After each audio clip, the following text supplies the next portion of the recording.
Hello, my name is Wayne Dorman. I'm going to be presenting my understanding the healthcare context within behavioral health nursing presentation. The topic I chose is very near and dear to my heart. It's access to mental health care. I believe it's one of the most single important issues, not just in mental health or in the sphere of healthcare, but in society as a whole. I think access to mental health care services is inadequate. We see mental health issues everywhere. The growing homeless problem, mass shootings, substance abuse, attacks, violence, many other aspects of mental health burden our society to such an incredible degree, and it's all due to lack of access to care. How many times were there red flags? How many times were known diseases left untreated for one reason or another? I've seen family members of mine succumb to the crippling burden of depression, of substance abuse, and overall mental collapse. This issue impacts families not only in America, but all across the world. I remember once I approached my doctor and I asked him if I could get help. I was having a hard time. He replied, "We're all having a hard time." And he lacked the knowledge and the resources to connect me where I needed to go. I handled it on my own. I tried to find clinics. I tried to find a doctor that could see me and possibly help me. If the clinic wasn't far away or there wasn't enough room for new patients, my insurance wouldn't cover it. I was left, like so many Americans, to fend for myself and figure it out on my own. Healthcare clinics and hospitals and healthcare settings don't have the manpower. They don't have the resources. They don't have the networks to meet the demand. If you take an illness like cancer, you will get specialists, you will get pharmacists, you will get social workers, you will get a team of healthcare providers providing a interdisciplinary healthcare team to try to help these patients. And many receive positive outcomes. You don't see this with mental health. 1 in every 8 people in the world have some kind of mental health disorder that they lived with. Effective prevention and treatment options do exist, but most people don't have access to effective care. Health systems have not yet responded to meet the needs of mental health disorders. People with these disorders require the same social network, including support in developing and maintaining personal, family, and social relationships. They require the same interdisciplinary pillars. They're required to treat any major ailment. The financial burden of inadequate access to mental health is a gigantic burden. We think we don't have the funds to support this. We don't have the means. Contrary, I don't think we have the means not to do it. If left untreated, mental health disorders affect the well-being of children and families and communities, and the ramifications are the same as I mentioned before. Growing homeless problem, mass shootings, gun violence. According to the CDC, a 90% increase in the last 10 years in the percentage of adolescents that have suffered from depression. And out of those 90% increase, half of them have had a major depressive episode in the last year. I could go on. According to the CDC, in the same period, suicide rates in adolescents and teenagers has increased by 50%.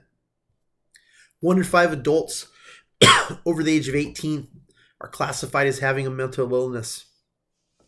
Opioid overdoses have been a primary driver and have been attributed to a 5-fold increase in deaths due to drug-related overdoses and suicides. Suicide is one of the leading causes of death in the U.S. It's increased almost every year and in every state in the last 2 decades, making it a serious public health concern. Suicide ideation is one of the most common adverse effects of depressive disorders such as schizophrenia, bipolar, and depression. The single biggest factor that we could do as a people that increases access to public health is probably not what you think it is.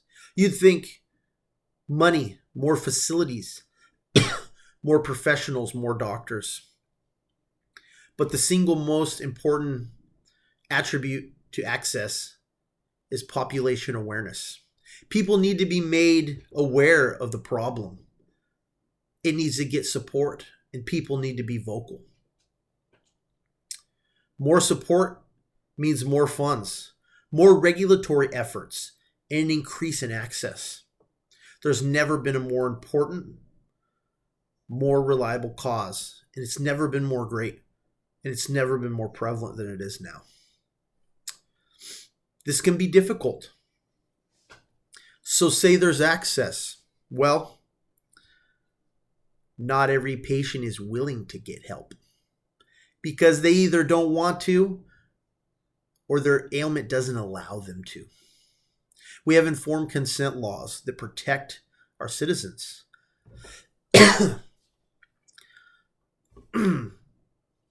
Civil liberty laws and HIPAA laws prevent the sharing of patient health information.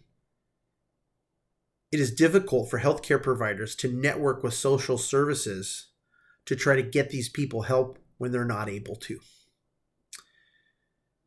In order to get help, they have to give informed consent. Unless a client is mentally incompetent to make a decision and treatment is necessary to preserve their life or avoid serious harm. They also, if they receive treatment, endangers the life of the health of others.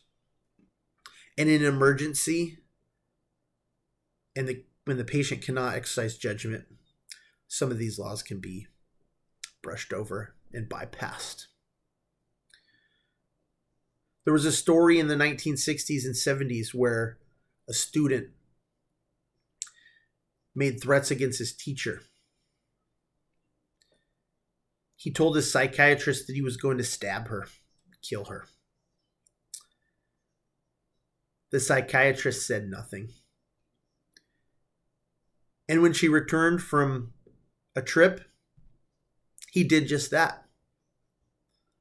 He was, by definition, a danger to others. So since there's been a law passed called the Tarsaroff ruling, in which allows the healthcare provider the duty to warn, which requires mental health and healthcare professionals to notify local authorities whenever patients threaten harm to themselves or others.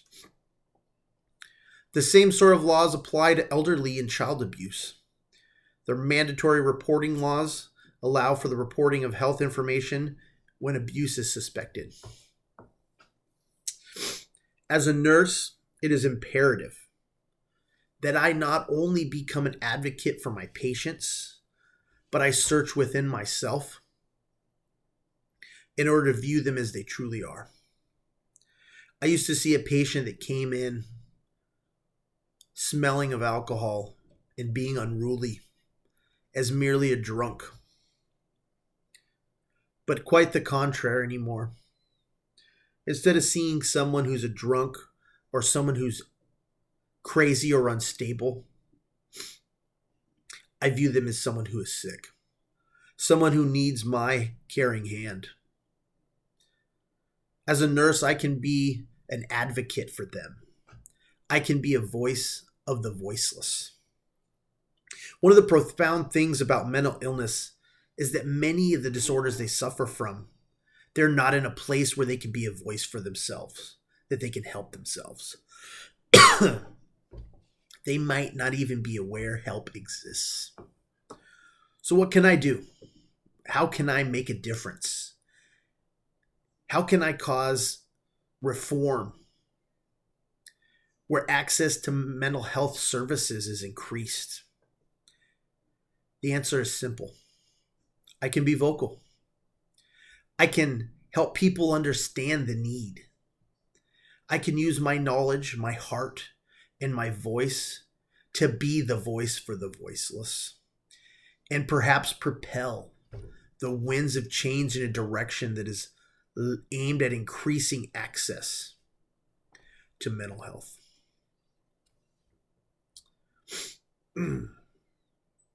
This issue cannot be taken lightly.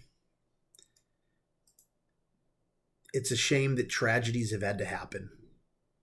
Lives have had to have been lost in order for positive change to happen. But I will use my platform as a nurse to guide the principles that I know are true